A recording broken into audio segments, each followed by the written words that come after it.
Olá, minhas amigas, meus amigos, bom estar com vocês novamente para tratarmos do processo do trabalho.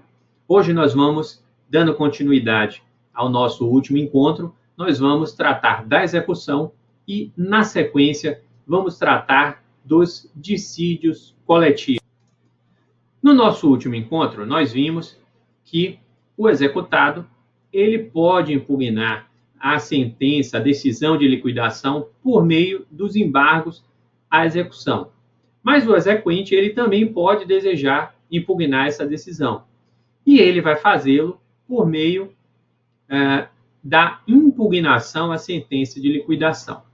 A impugnação à sentença de liquidação, ela pode ser apresentada tão logo esteja garantida a execução, desde que o exequente ele não tenha incorrido na preclusão prevista no artigo 879, parágrafo 2º da CLT. O prazo para a apresentação da impugnação à sentença de liquidação, então, ele vai ter início com a intimação do exequente à penhora e ele será o mesmo dos embargos à execução. A impugnação à sentença de liquidação, dessa forma, ela deve ser julgada juntamente com os embargos à execução, porventura apresentados pelo executado. Em face da sentença que julgar a impugnação à sentença de liquidação e os embargos à execução eventualmente apresentados pelo executado, será admissível o recurso de agravo de petição, que nós já vimos ao tratarmos dos recursos. Uma outra forma que nós temos de oposição à execução são os embargos de terceiro. Os embargos de terceiro, eles são cabíveis quando ocorre a apreensão judicial de bem de terceiro e eles possuem natureza de ação, dando origem a processo incidente ao processo principal na fase de execução. Os embargos de terceiro, eles poderão ser manejados por aquele que, não sendo parte no processo, sofre constrição ou ameaça de constrição. Vejam, os embargos de terceiro, eles também são admitidos em face de ameaça de constrição sobre bens que possua ou sobre os quais tenha direito incompatível com o ato constritivo. Então, eles também são admissíveis naquela hipótese em que o terceiro ele tem sobre o bem direito incompatível com o ato constritivo. De acordo com o artigo 674, parágrafo 2º do CPC, para fins de ajuizamento dos embargos de terceiro, considera-se terceiro, primeiro, o cônjuge ou companheiro, quando defende a posse de bens próprios ou de sua meação, ressalvado o disposto no artigo 843 do CPC. O adquirente de bens cuja constrição decorreu de decisão que declara a ineficácia da alienação realizada em fraude à execução, quem sofre constrição judicial de seus bens por força de desconsideração da personalidade jurídica de cujo incidente não fez parte, e o credor com garantia real para obstar a expropriação judicial do objeto de direito real de garantia, caso ele não tenha sido intimado nos termos legais do ato expropriatório respectivo. O sócio que teve bem pessoal objeto de constrição judicial, ele pode ou não ser considerado terceiro. Por quê? Porque se o sócio ele foi citado na execução, a sua legitimidade é para opor embargos à execução, uma vez que ele figura como parte nessa. Porém, se ele não foi citado na execução e não participa do processo, ele vai ter legitimidade para opor embargos de terceiro. Uma vez ajuizados os embargos de terceiro, não há de se falar na impetração de mandado de segurança para desconstituir a penhora. Isso vai ser discutido nos embargos de terceiro. será legitimado passivo para os embargos de terceiro, nos embargos de terceiro, o sujeito a quem o ato de constrição aproveita. A sentença proferida nos embargos de terceiro, ela pode também ser impugnada por meio de agravo de petição.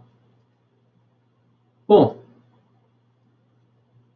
enquanto tratávamos da execução, mais de uma vez mencionamos que a execução contra a fazenda pública, ela é um pouco diferente. Então, vamos agora ver algumas dessas peculiaridades. Conforme dissemos, na execução contra a fazenda pública, por óbvio, ela não vai ser intimada para pagar o valor devido ou nomear bens à penhora. Ela vai ser intimada para, querendo, no prazo de 30 dias, e nos próprios autos, impugnar a execução. Mas aqui cabe delimitar o conceito de fazenda pública. Por quê? Porque o conceito de fazenda pública, ele abrange apenas os entes estatais com personalidade de direito público, quer dizer, a União, os estados, os municípios, o Distrito Federal e as respectivas autarquias e fundações públicas. Não estão incluídos no conceito de fazenda pública as empresas estatais, quer dizer, as empresas públicas e as sociedades de economia mista, e as fundações instituídas pelo poder público com natureza jurídica de direito privado. Bom, nesse ponto, no entanto, vale fazer a ressalva que no RE 220907, o STF ele reconheceu que, abre aspas, os bens da empresa brasileira de Correios e Telégrafos, uma empresa pública prestadora de serviço público, são impenhoráveis, porque ela integra o conceito de fazenda pública. E que, portanto, o regime de precatório seria aplicável também aos Correios. Então, ele entendeu que uma empresa pública prestadora de serviço público integraria o conceito de fazenda pública. Mais adiante, ao analisar o tema de repercussão geral número 253, o STF ele fixou a tese de que sociedades de economia mista que desenvolvem atividade econômica em regime concorrencial, elas não se beneficiam do regime de precatórios previsto no artigo 100 da Constituição da República. Então, conjugando esses dois julgamentos, podemos afirmar que o STF entende que as empresas estatais que prestam serviços públicos em regime que não seja o concorrencial, elas podem ser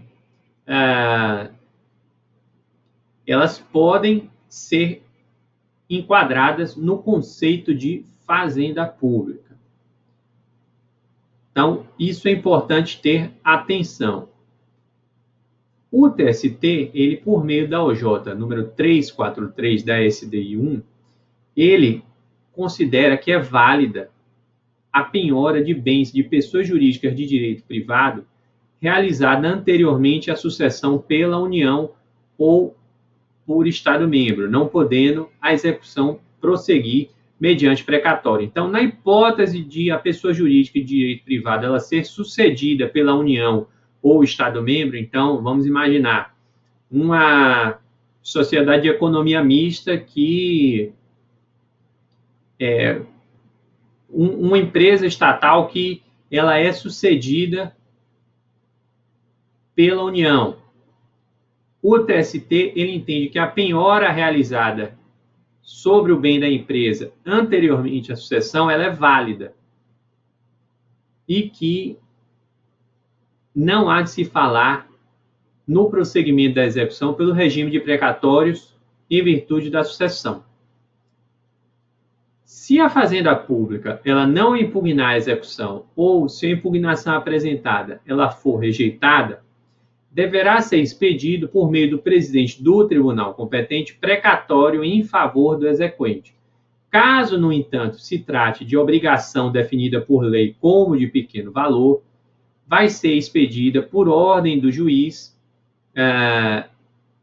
requisição de pequeno valor dirigida à autoridade na pessoa de quem o ente público foi citado. Então, o precatório ele é expedido pelo presidente do tribunal, pela presidência do tribunal, e a requisição de pequeno valor, ela é expedida pelo juiz ou pela juíza responsável pela execução. De acordo com o artigo 100, parágrafo 5º da Constituição da República, é obrigatória a inclusão no orçamento das entidades de direito público da verba necessária ao pagamento dos seus débitos oriundos de sentenças transitadas em julgado constantes em precatórios judiciais apresentados até 1º de julho, fazendo-se o pagamento até o final do exercício seguinte, quando terão seus valores atualizados monetariamente. As dotações orçamentárias e os créditos abertos, eles serão consignados diretamente ao Poder Judiciário, cabendo ao presidente do tribunal, que proferir a decisão exequenda, determinar o pagamento integral e autorizar a requerimento do credor e exclusivamente para os casos de preterimento do seu direito de preferência ou de não alocação orçamentária do valor necessário à satisfação do seu débito, o sequestro da quantia respectiva. Então, no tocante aos precatórios, o valor ele é consignado diretamente ao Poder Judiciário, que vai realizar o pagamento dos precatórios. As decisões proferidas pela presidência do tribunal em matéria de precatórios, elas possuem natureza administrativa, então elas não desafiam a interposição de recursos, nem dão ensejo à remessa necessária. Elas devem ser impugnadas por meio de mandado de segurança. Isso, inclusive, já foi objeto de cobrança em concurso. A OJ número 8, são as número 8 e número 10 do Tribunal Pleno do TST que dispõem nesse sentido. Os débitos de natureza alimentícia decorrentes de decisão judicial transitada em julgado, assim como assim entendidos aqueles decorrentes de salários, vencimentos, proventos, pensões e suas complementações, os benefícios previdenciários e indenizações por morte ou invalidez fundadas em responsabilidade civil, eles serão pagos com preferência sobre todos os demais débitos. Então, os débitos de natureza alimentícia, eles serão pagos com preferência sobre todos os demais débitos, exceto sobre aqueles débitos de natureza alimentícia cujos titulares, originários ou por sucessão hereditária, tenham 60 anos de idade ou mais, por certo, ou sejam portadores de doença grave ou pessoas com deficiência, assim definidos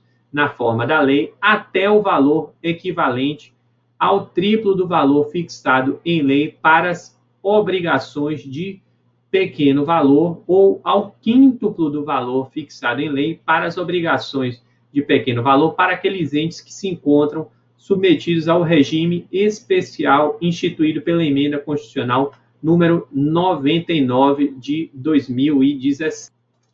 Dessa forma, nós temos a seguinte ordem, a seguinte escala de prioridades no pagamento dos precatórios. Temos as seguintes classes. A primeira classe seria dos débitos de natureza alimentar até 3 vezes o valor da OPV ou até 5 vezes o valor da OPV para aqueles entes que tenham aderido ao regime especial da Emenda Constitucional número 99, dos titulares que tenham 60 anos ou mais, sejam portadores de doença grave ou deficiência. A segunda classe seriam também os precatórios de natureza alimentar, só que dos demais casos.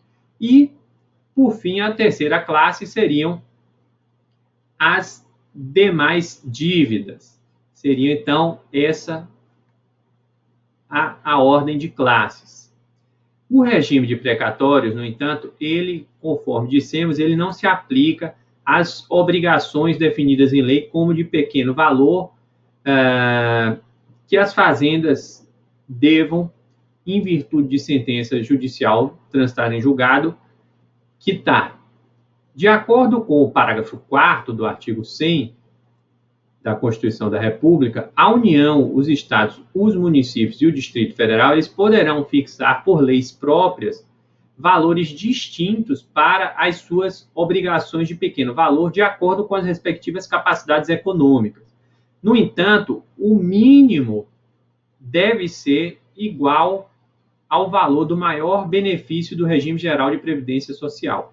Caso os entes eles não fixem em leis próprias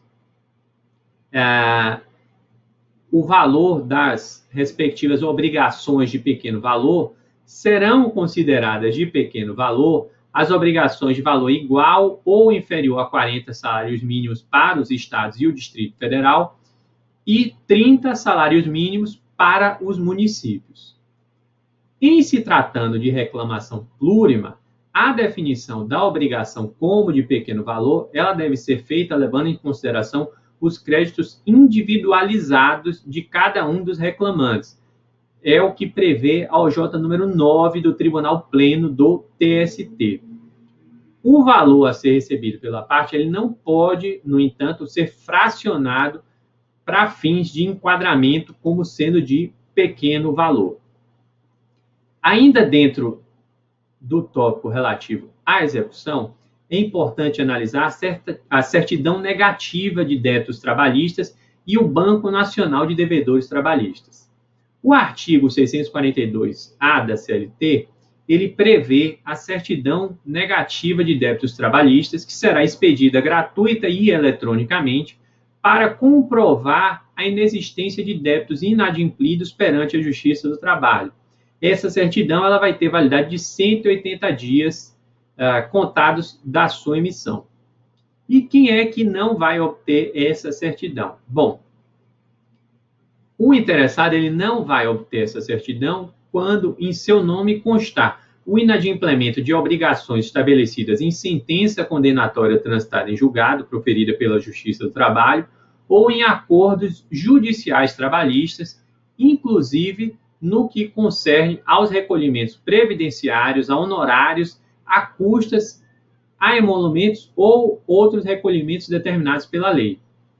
Também não vai obter a certidão negativa de débitos trabalhistas aquele interessado que em seu nome tenha registrado o inadimplemento de obrigações decorrentes de acordos firmados perante o Ministério Público do Trabalho ou Comissão de Conciliação Prévia. Vale salientar, no entanto, que caso os débitos constatados eles estejam garantidos por penhora suficiente ou com a sua exigibilidade suspensa, será expedida a certidão positiva de débitos trabalhistas em nome do interessado, com os mesmos efeitos da certidão negativa de débitos trabalhistas. Então, caso os débitos eles estejam garantidos por penhora suficiente ou com a sua exigibilidade suspensa, será expedida a certidão positiva de débitos trabalhistas com os mesmos efeitos da certidão negativa. E por que essa certidão é tão importante? Porque a Lei 8666 de 1993, ela, em seu artigo 27, inciso 4º,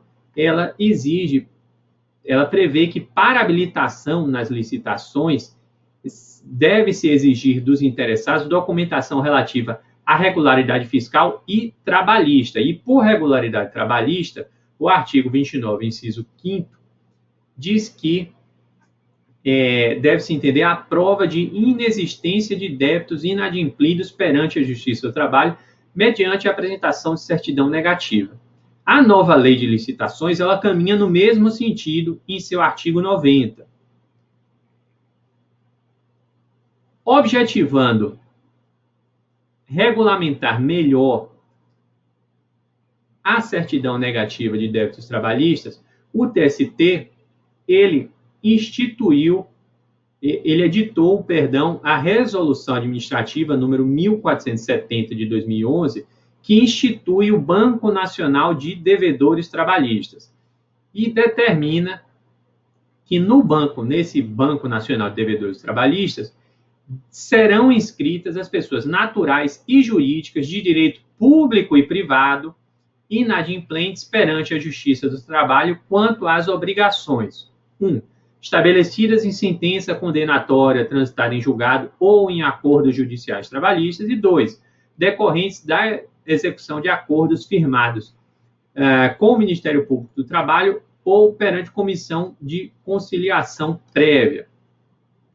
É obrigatória a inclusão no Banco Nacional de Devedores Trabalhistas do devedor que, devidamente cientificado, não pagar o débito ou descumprir obrigação de fazer ou não fazer, depois de transcorrido o prazo de 45 dias a contar da citação do executado, se não houver garantia do juízo. Então, o executado é citado, se não houver garantia do juízo, depois de 45 dias, se não houver garantia do juízo, nem for pago o débito, depois de 45 dias ele vai ser inscrito no Banco Nacional de Devedores Trabalhistas. Então, não basta o trânsito em julgado da decisão para que se promova a inclusão do devedor no Banco Nacional de Devedores Trabalhistas. Antes de efetivar a ordem de inclusão do devedor no Banco Nacional de Devedores Trabalhistas, em caso de execução por quantia certa, o juízo da execução ele vai determinar o bloqueio eletrônico de numerário por meio do sistema Bacen-Jude.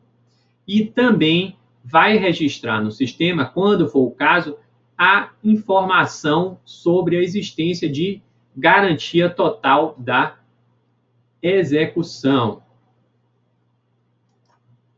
Não será inscrita no Banco Nacional de Devedores Trabalhistas a pessoa jurídica que goze do privilégio do pagamento de seus débitos por meio do sistema previsto no artigo 100 da Constituição da República, antes de vencido o prazo para quitação do precatório. Então, antes de vencido o prazo para quitação do precatório, a pessoa jurídica que quite seus débitos por meio do sistema de precatórios, ela não vai ser inscrita no Banco Nacional de Devedores Trabalhistas. Também não vai ser inscrita no Banco Nacional de Devedores Trabalhistas a pessoa jurídica que houver adotado o regime especial de pagamento de precatórios instituído pela Emenda Constitucional número 62 de 2009, desde que mantenha pontualidade nos depósitos.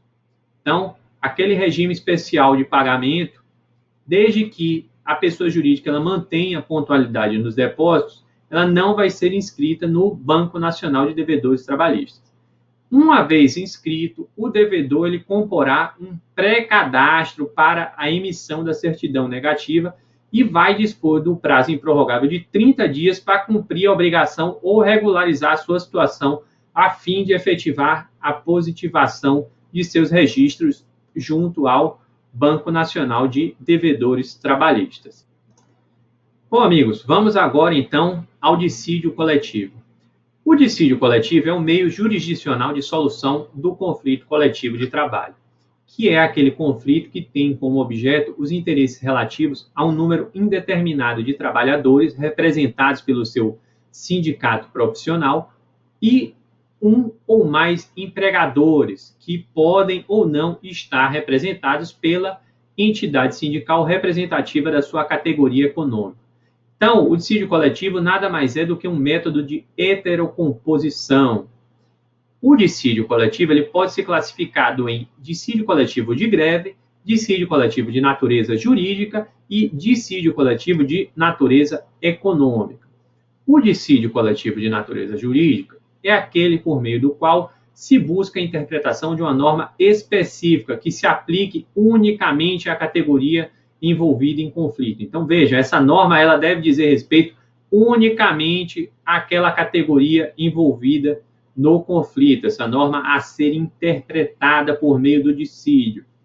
Por quê? Porque a OJ número 7 da SDC do TST, ela diz expressamente que o dissídio coletivo de natureza jurídica ele não se presta à interpretação de normas de caráter genérico. Então, normas de caráter genérico não podem ser interpretadas por meio de dissídio coletivo de natureza jurídica. Já o dissídio coletivo de natureza econômica é aquele voltado à instituição de normas e condições de trabalho por meio do poder normativo da Justiça do Trabalho. É também chamado de dissídio coletivo de natureza constitutiva ou dissídio coletivo de interesse. E o dissídio coletivo de greve, por sua vez, ele possui a natureza complexa. Por quê?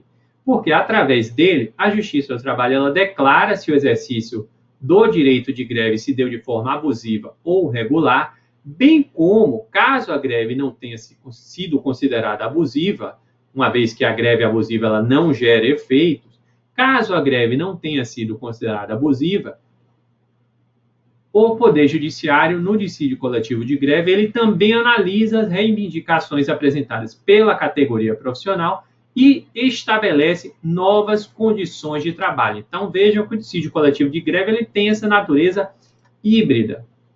E quais são os requisitos para o ajuizamento do dissídio coletivo?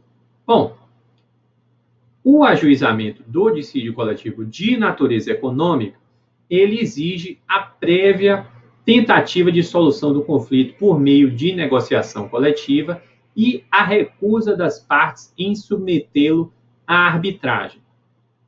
Além disso, de acordo com o artigo 114, parágrafo 2º da Constituição da República, o ajuizamento do dissídio coletivo de natureza econômica exige ainda a existência de comum acordo.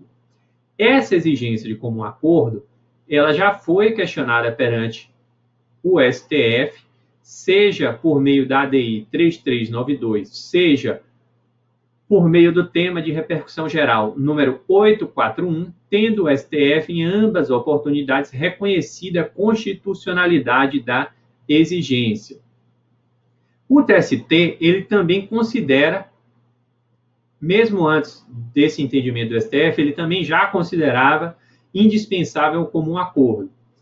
No entanto, ele atenua um pouco essa exigência na medida em que ele entende que o comum acordo não significa necessariamente uma petição conjunta das partes, expressando concordância com o ajuizamento do dissídio, mas apenas a não oposição da parte, antes ou após a propositura do dissídio, que se pode configurar de modo expresso ou tácito. Então, o TST, dessa forma, ele entende que o simples fato da parte não se opor ao ajuizamento do dissídio, por exemplo, apresentando uma contestação que nada diga a respeito da inexistência de comum acordo, que não externe uma oposição da parte, isso configura um comum acordo e permite o prosseguimento do dissídio.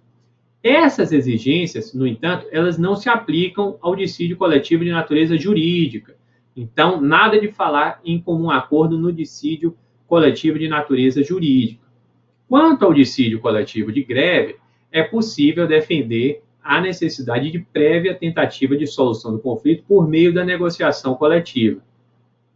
Uma vez que ela é exigida, a prévia tentativa de solução do conflito, ela é exigida para a própria deflagração da greve, como deixa claro o artigo 3º da Lei de Greve e a OJ número 11 da SDC do TST. No tocante ao comum acordo, tendo em vista que o artigo 114, parágrafo 2º da Constituição da República faz referência unicamente aos dissídios coletivos de natureza econômica, bem como a natureza intrinsecamente conflitiva do dissídio de greve, não parece razoável se entender que a instauração do dissídio coletivo de greve dependerá de comum acordo. Mas ainda não há uma pacificação a esse respeito. Ainda no tocante ao dissídio de greve, o TST ele já entendeu que a celebração de acordo sem ressalvas com a finalidade de encerrar o movimento grevista, ela afasta o interesse processual para a propositura do dissídio coletivo de greve, porque ela afasta o interesse processual em ver declarada a abusividade da greve, uma vez que foi celebrado o acordo para extinção do movimento paredista, sem quaisquer ressalvas. A competência para analisar os dissídios coletivos é dos tribunais. Caso o conflito ele fique restrito à área abrangida pela competência de um único Tribunal Regional do Trabalho, esse será o competente para conhecer e julgar o dissídio coletivo. Caso o dissídio coletivo ele exceda a jurisdição de um Tribunal Regional do Trabalho, ele deve ser analisado originariamente pelo TST. No estado de São Paulo, porém, verificamos a existência de uma peculiaridade. Por quê? Porque aqueles dissídios coletivos cujo conflito ele abrange ele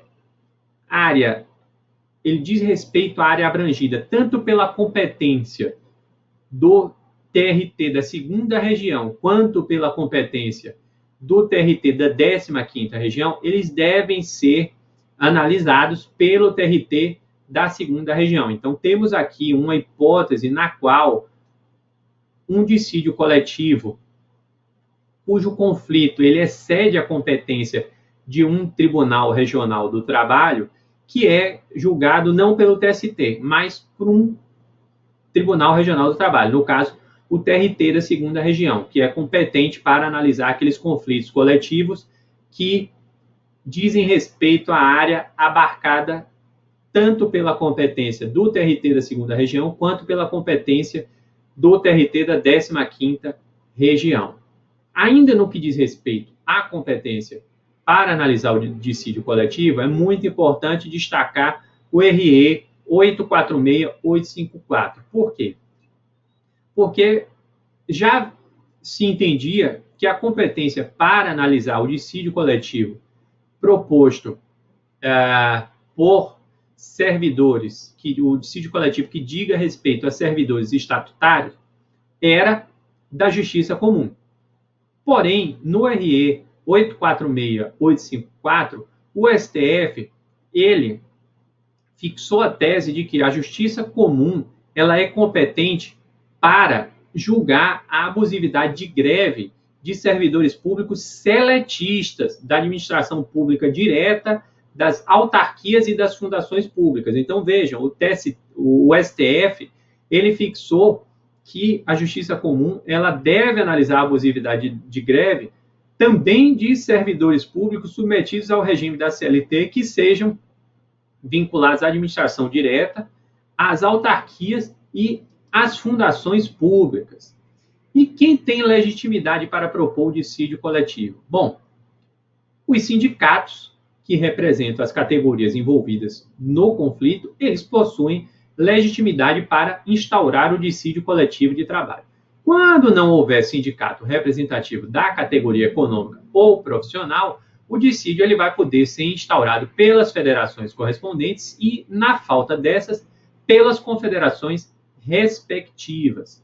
Os sindicatos que representam categoria profissional diferenciada, eles deverão promover o dissídio coletivo em face de todos os sindicatos das atividades econômicas às quais os integrantes da categoria que representa prestam serviço. Por quê?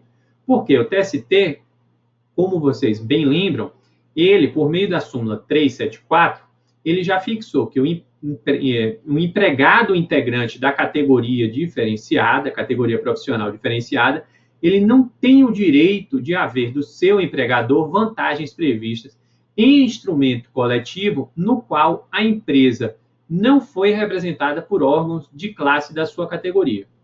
Então, daí a necessidade de os sindicatos que representam categorias profissionais diferenciadas promoverem o dissídio coletivo em face de todos os sindicatos das atividades econômicas às quais os integrantes da categoria que representam prestam serviços. Deve haver uma correspondência entre os setores profissional e econômico. Então, isso deve se verificar no dissídio coletivo também. Por outro lado, é importante destacar que o dissídio coletivo ele pode ser ajuizado em face de uma única empresa.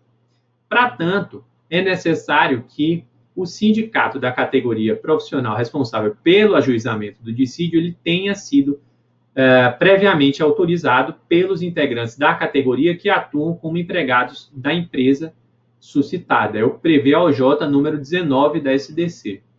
O dissídio coletivo de revisão, ele pode ser promovido pelo empregador ou empregadores interessados na revisão da decisão.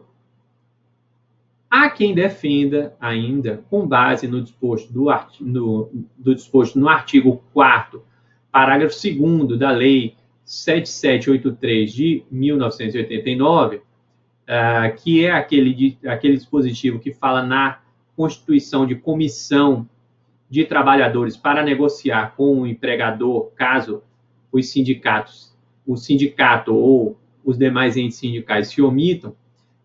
Há quem defenda, com base nesse dispositivo, que o dissídio coletivo ele pode ser ajuizado por comissão de trabalhadores, caso se verifique a hipótese prevista na parte final do parágrafo 1º do artigo 617 da CLT.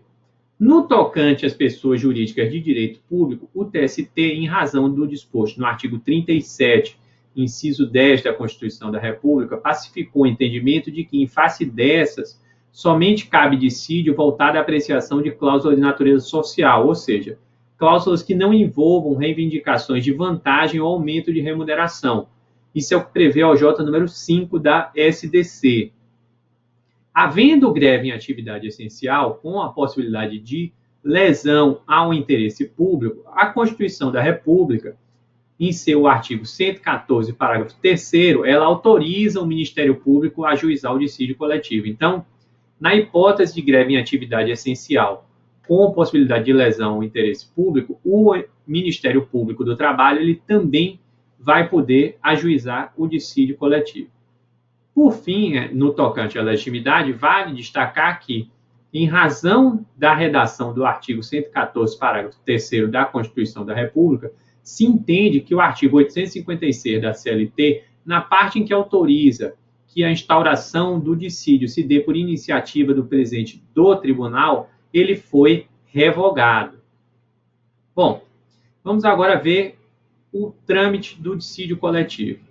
A instauração do dissídio, primeiramente, ela fica subordinada à aprovação de assembleia, da qual participem os associados interessados na solução do dissídio coletivo, em primeira convocação por maioria de 2/3 dos associados interessados, ou em segunda convocação por 2/3 dos presentes. Então, a propositura do dissídio deve ser aprovada em assembleia.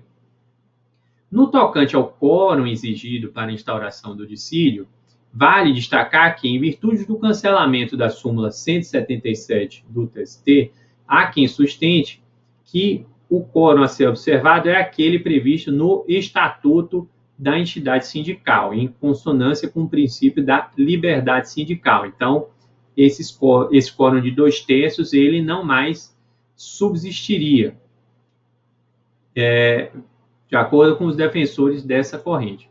De todo modo, a petição inicial do dissídio, ela deve estar acompanhada, entre outras coisas, pelo edital de convocação e ata da Assembleia que aprovou as reivindicações e concedeu poderes para a realização da negociação coletiva, para instauração do dissídio coletivo e eventual acordo judicial.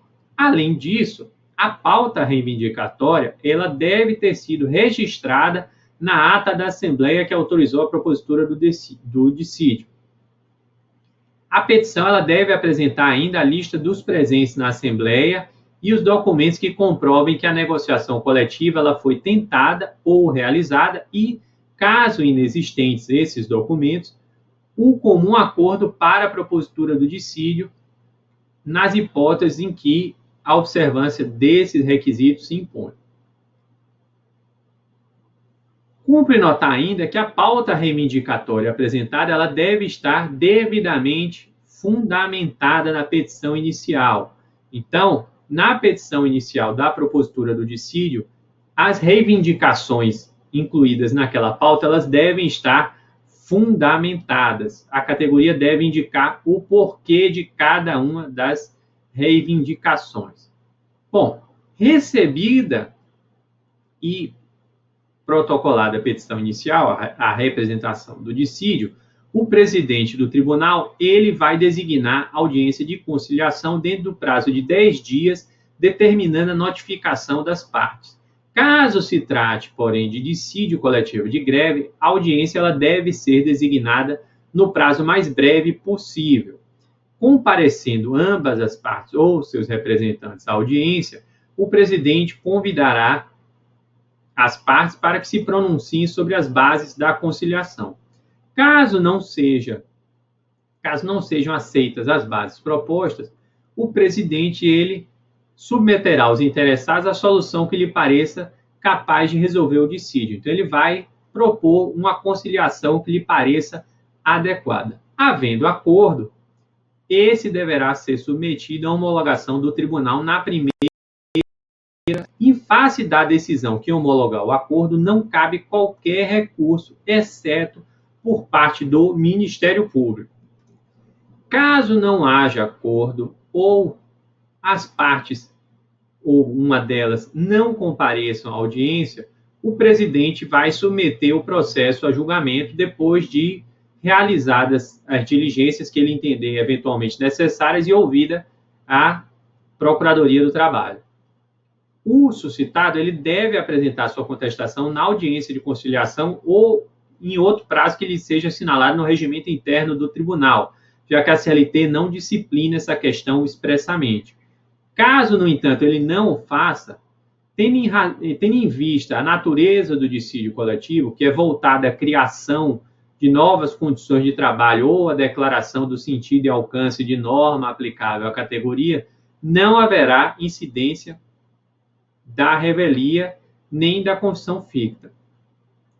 A sentença normativa ela deverá analisar cláusula a cláusula a pauta de reivindicações apresentadas de maneira fundamentada, sendo-lhe vedado, no entanto, fixar a cláusula de reajuste ou correção salarial vinculada a índice de preços. A sentença normativa ela produzirá efeitos em face de todos os integrantes das categorias profissionais e econômicas representadas pelas entidades sindicais que participaram do dissídio coletivo, independentemente de serem eles associados a essas entidades ou não. A sentença normativa ela vigorará a partir do dia imediato ao termo final de vigência da norma coletiva ou sentença normativa que estiver em vigor, quando o dissídio for ajuizado dentro dos 60 dias que antecedem tal data, ou a partir da data de sua publicação, quando o dissídio coletivo ele for ajuizado após os 60 dias que antecedem o termo final da norma coletiva em vigor.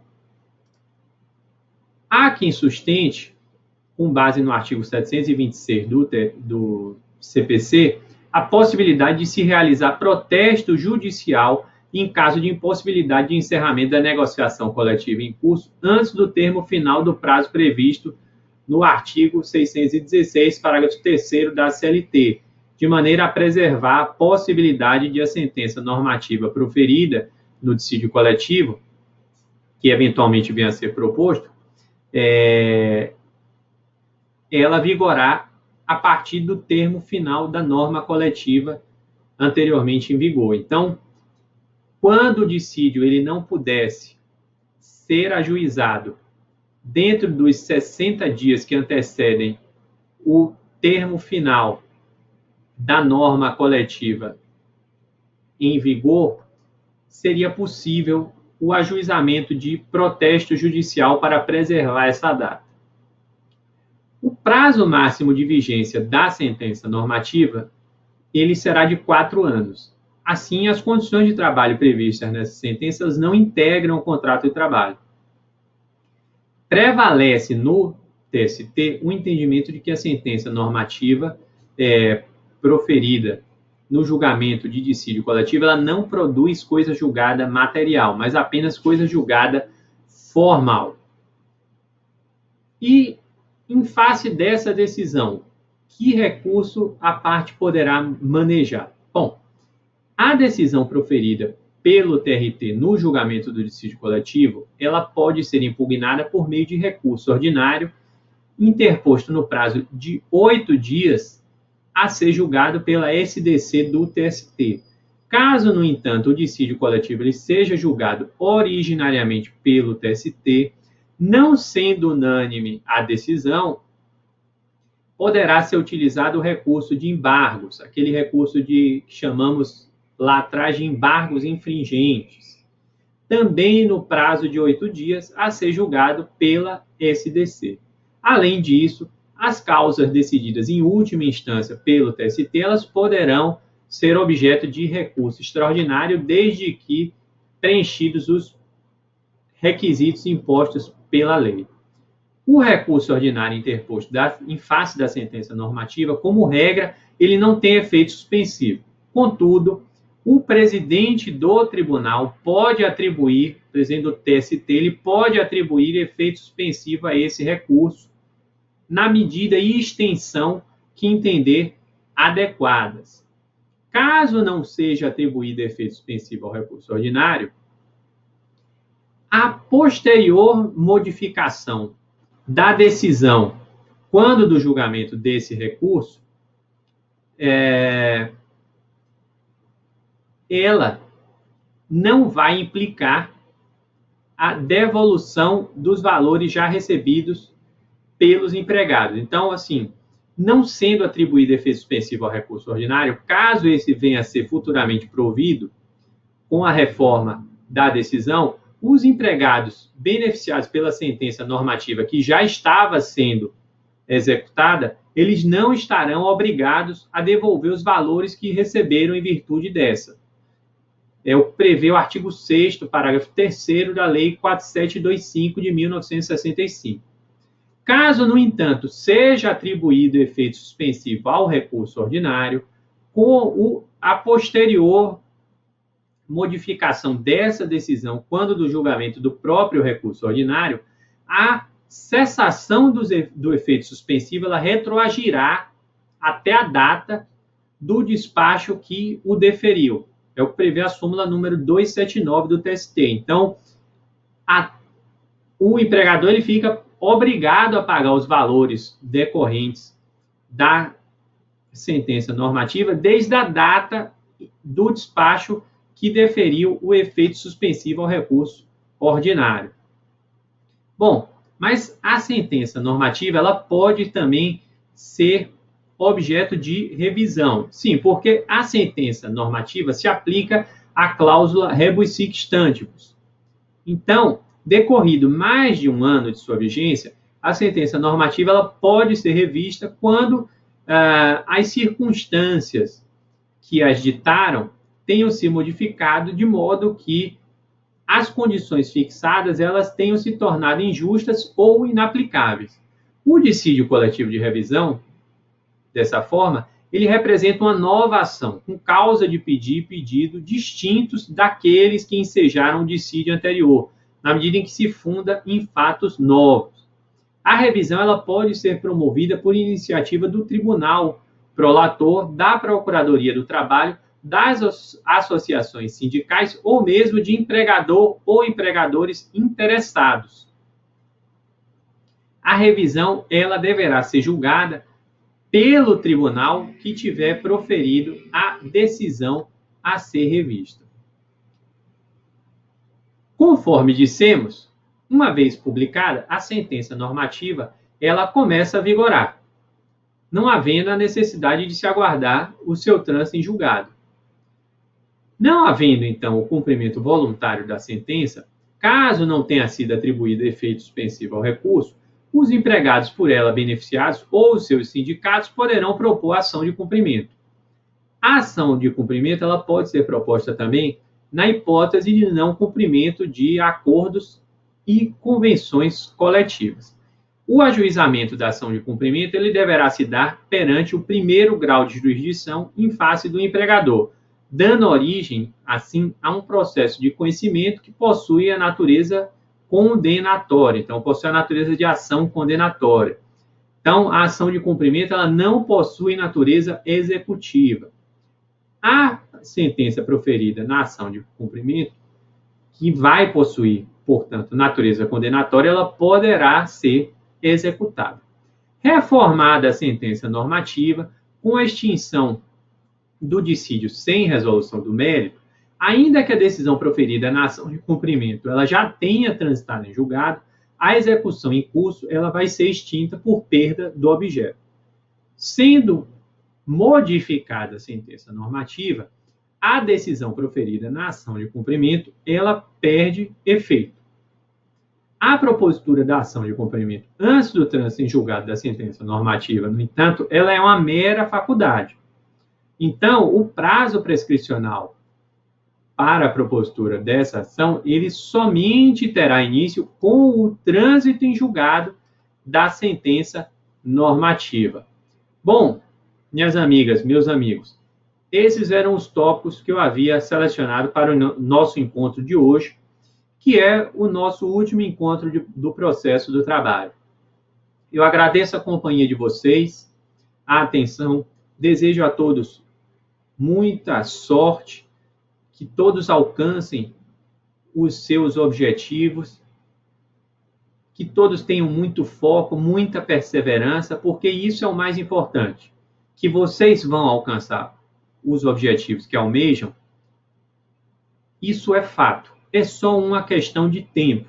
Então, o mais importante é que vocês tenham foco, tenham perseverança, confiem em vocês mesmos, porque vocês vão alcançar seus objetivos. É só uma questão de tempo, de preparo, de estudo. Então, muito foco, muita força de vontade, muita perseverança e que todos tenham muita sorte. Muito obrigado pela companhia e um grande abraço para vocês. Até!